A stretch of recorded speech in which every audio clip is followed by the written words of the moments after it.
जादुई ताज की शक्तियाँ और लुटेरा बाग। एक जंगल बहुत ही खूबसूरत था।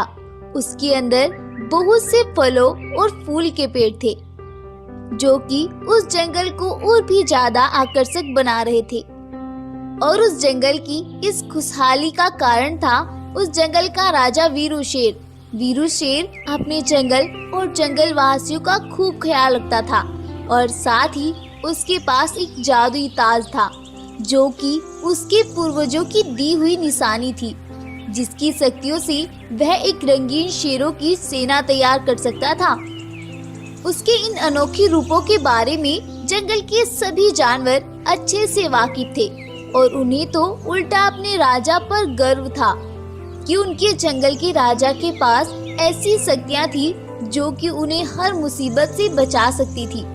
बस इसी तरह से दिन बीत रहे थे।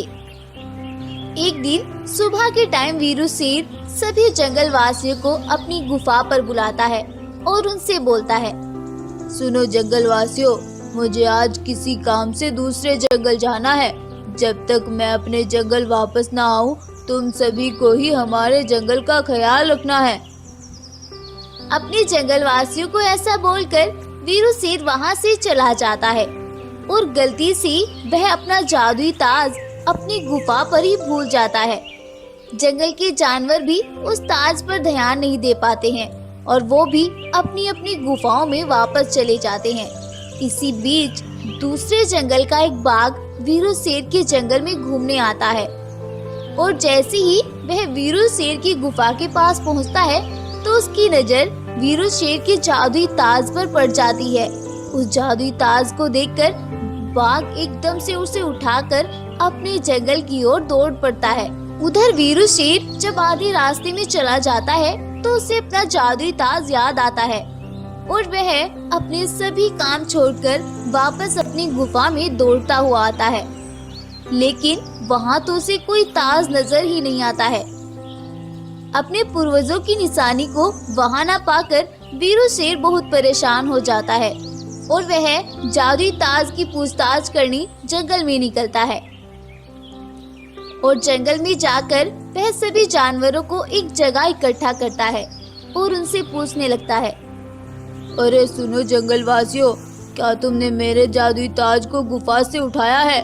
मैं यहाँ से जाते हुए उसे गुफा में ही भूलकर चला गया था, लेकिन जैसे ही मुझे याद आया, मैं तुरंत ही अपनी गुफा पर वापस आया, लेकिन मुझे वह ताज गुफा में तो दिखाई ही नहीं दिया, इसलिए मैं तुमसे पूछने के लिए तुम्हारे पास चला आया।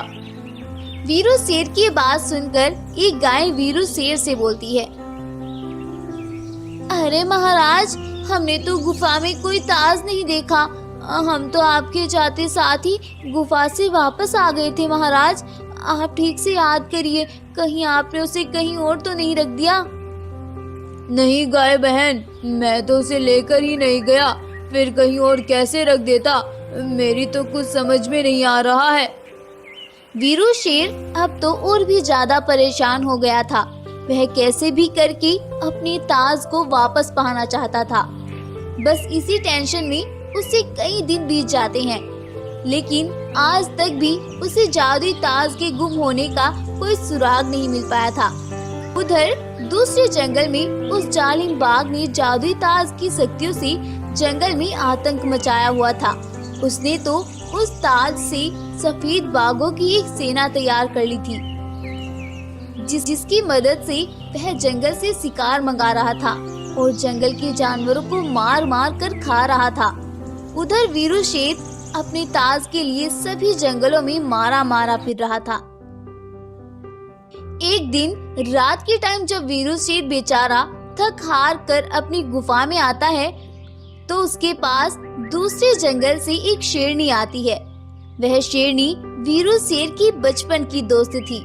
जैसे ही वीरू शेर सरला शेरनी को देखता है, तो वह अपने बचपन की दोस्त को पहचान जाता है, और अपनी उस बुझे हुए चेहरे को कंट्रोल करता हुआ वह सरला शेरनी से बोलता है, अरे सरला, तुम कैसी हो और तेरे को आज मेरी याद कैसे आ गई? मैं ठीक हूँ वीरू, तुम बताओ, बस तुम ही काफी परेशान लग रहे हो मुझे तो। नहीं नहीं, कुछ नहीं, मैं तो ठीक हूँ बिल्कुल। वीरू, आज मैं तुझसे एक बात करने के लिए आई हूँ। क्या तुमने अपने जादुई ताज को उस बंटी बाघ को दे दिया है? कौन सा बंटी बाघ? मैं किसी बंटी बाघ को नहीं जानता। क्या तुमने मेरा जादुई ताज देखा है? नहीं नहीं, देखा तो नहीं है वीरू, लेकिन मैं तुम्हारे ताज की शक्तियाँ तो जानती ही हूँ। तुम उस ताज की शक्तियों से एक रंगीन शेरों की सेना तैयार कर सकते थे, और बंटी बाघ ने सफेद बाघों की सेना तैयार की है, और उसने तो पूरे जंगल में तबाही मचाई हुई है उसकी शक्तियों से। क्या तुम सही बोल रही हो सरला? दरअसल मैं एक दिन किसी काम से दूसरे जंगल गया था, और मैं अपना जादुई ताज गुफा पर ही भूल कर चला गया था। ना जाने किसने मेरे पीछे उस ताज को चुरा लिया था। सरला, क्या तुम मुझे उस बाघ के पास ले जा सकती हो? वीरू, मैं तुम्हें ले तो जा सकती हूँ, लेकिन तुम्हारे पास तो अब शक्तियाँ ही नहीं है, और उस जालिम के पास इतनी शक्तियाँ हैं कि वो तुम्हें एक ही झटके में मार डालेगा। हमें मिलकर कोई प्लान बनाना होगा, तभी हम उस जालिम बाघ से जीत सकते हैं। अब वो दोनों मिलकर एक प्लान बनाते हैं और दूसरे जंगल की ओर निकल जाते हैं। दूसरे जंगल में जाकर वीरू शेर शेरनी से बोलता है, शर्ला, तुम जल्दी से जाकर देखो वह जालिम बाघ सो रहा है या नहीं। शेरनी जल्दी से दौड़कर जाती है और देखती है वह बाघ सोया हुआ है, और वह जादुई ताज उसके सर पर लगा हुआ है। अब शेरनी वीरू शेर को भी अपने पास बुला लेती है, और वीरू शेर चुपके से बंटी बाघ के सर से उस ताज को उतार लेता है। अब तो बंटी बाघ के पास कुछ भी नहीं बचा था, और वीरू शेर अपनी शक्तियों की मदद से उसे वहीं पर मार डालता है। इसके बाद वीरू और सरला उस ताज को लेकर अपनी गुफा में आते हैं, और वीरू शेर सरला शेरनी का शुक्रिया अदा करता है और उसे अपने पास ही रहने के लिए बोल देता है।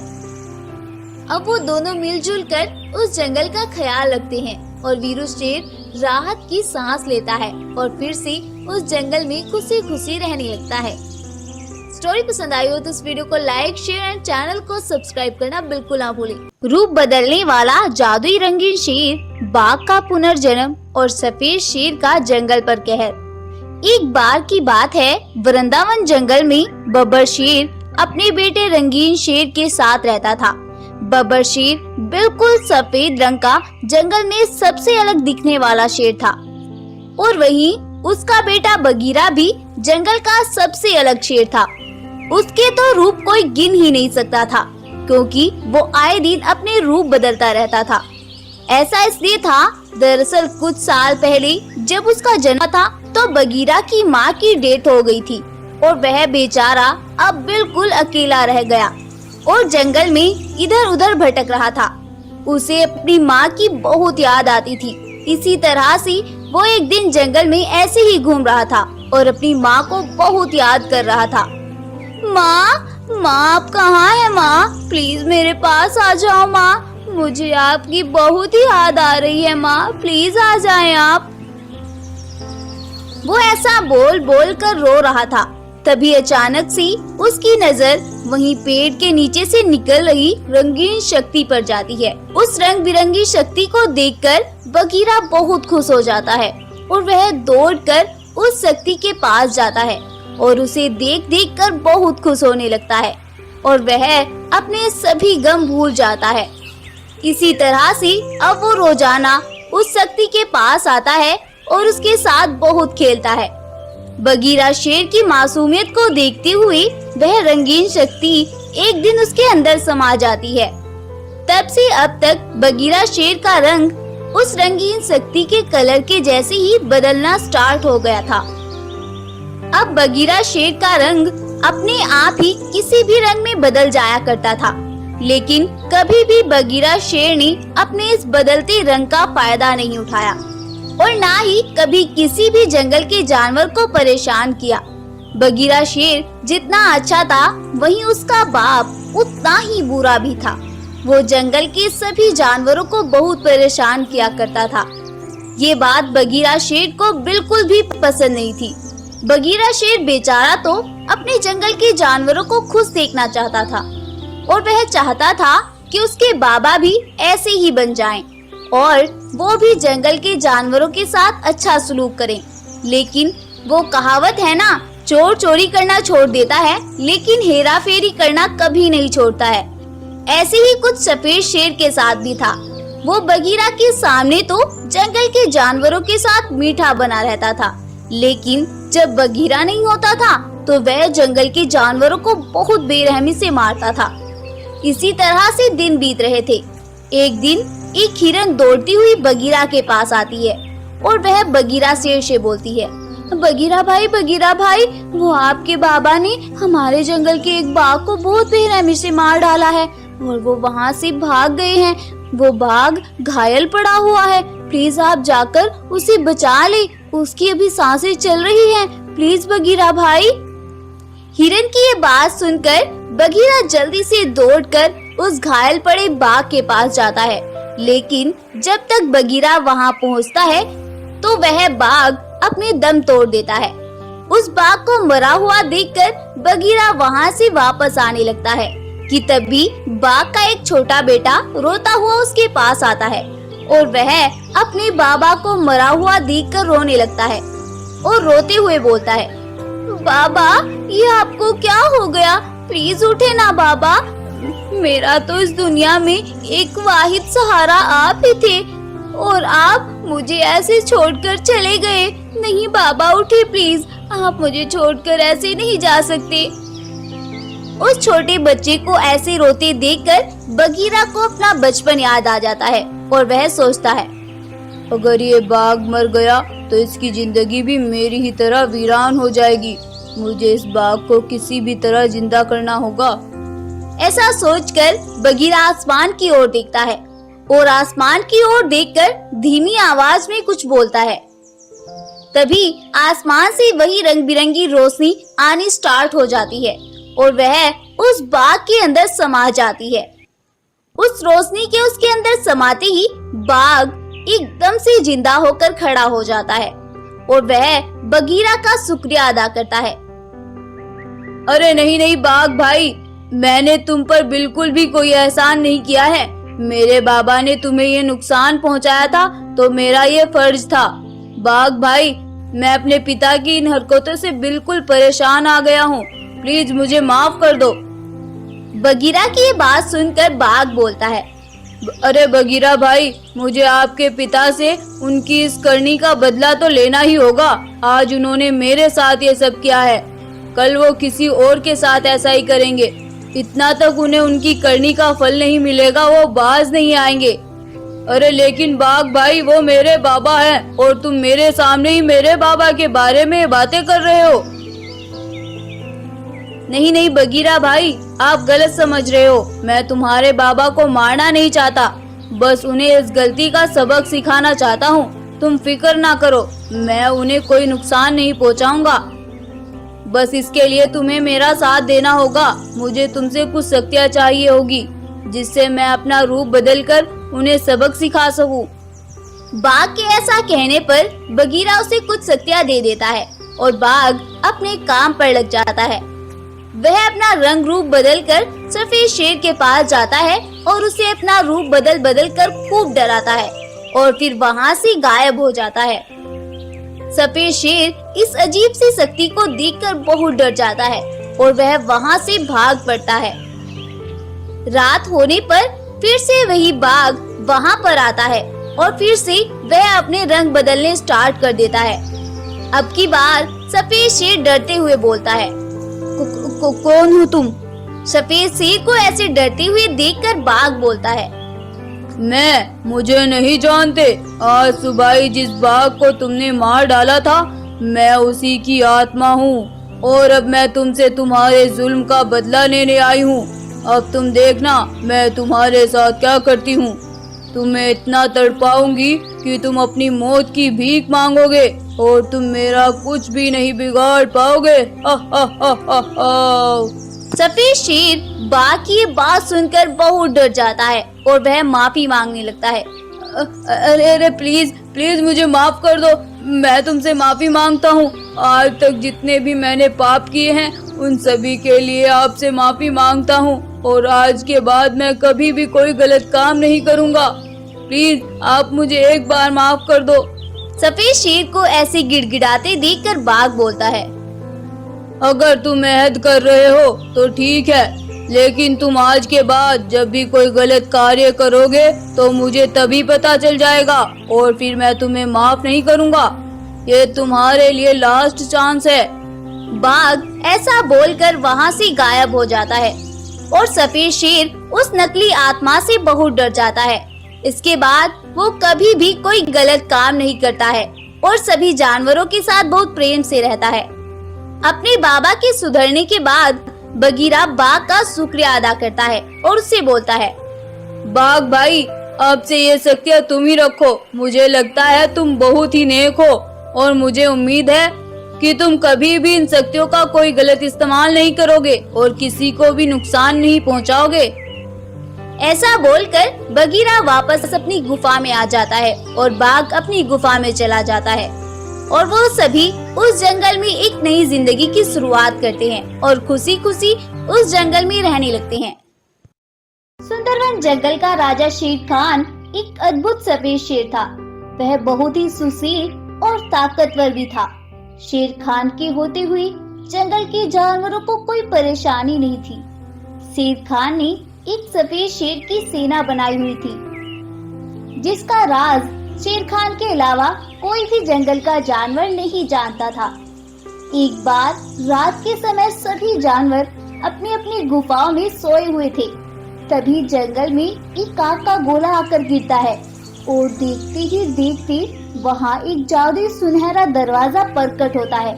उस दरवाजे से एक खूंखार भेड़िया निकल कर आता है और सोचता है, यह जंगल तो बहुत ही सुंदर है और मैं इस जंगल में ही रहूंगा।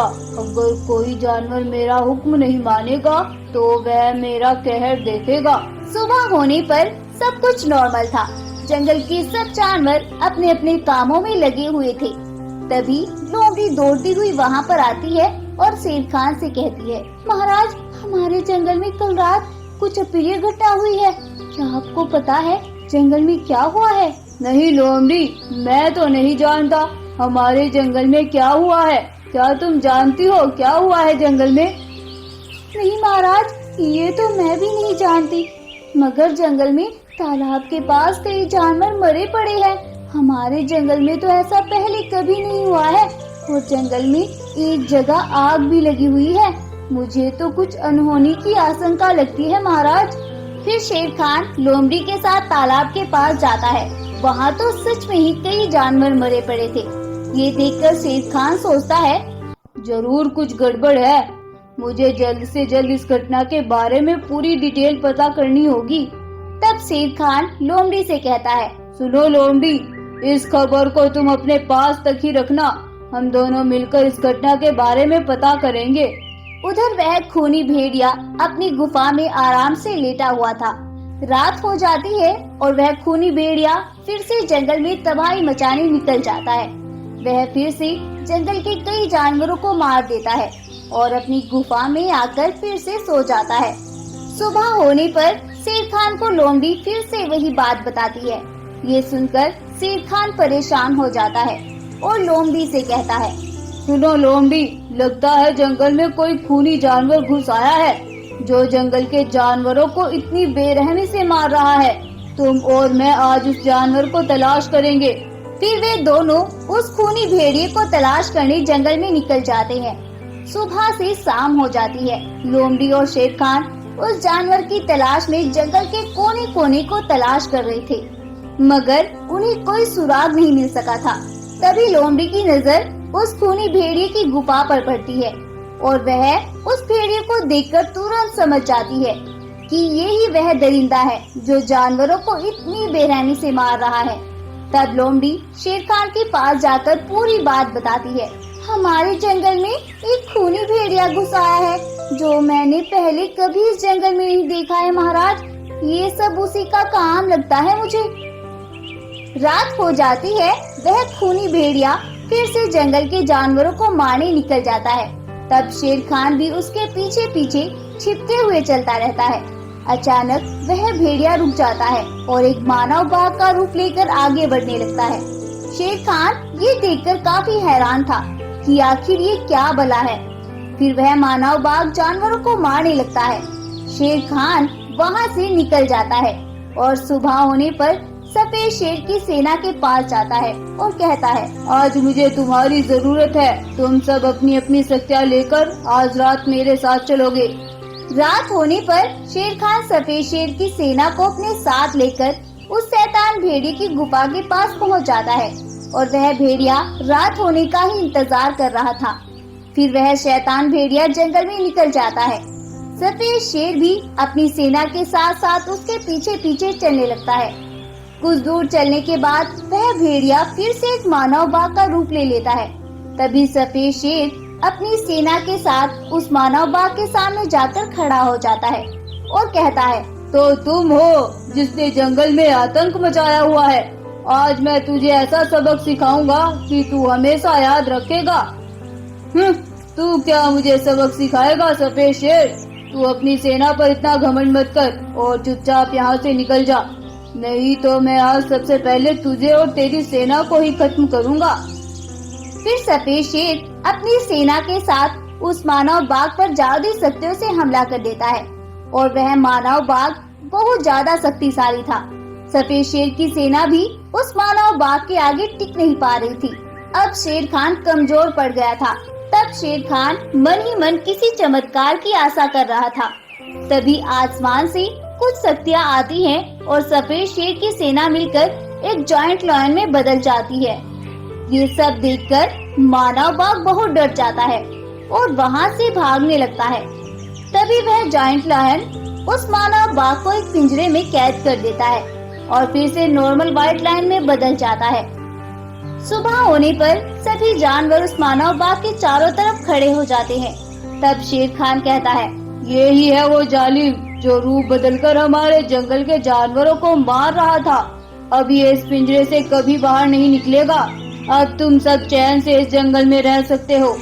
रात होने पर वह गोल्डन दरवाजा उस मानव बाघ के सामने प्रकट होता है और मानव बाघ पिंजरे समेत वहाँ से गायब हो जाता है और सभी जंगलवासी चैन की सांस लेते हैं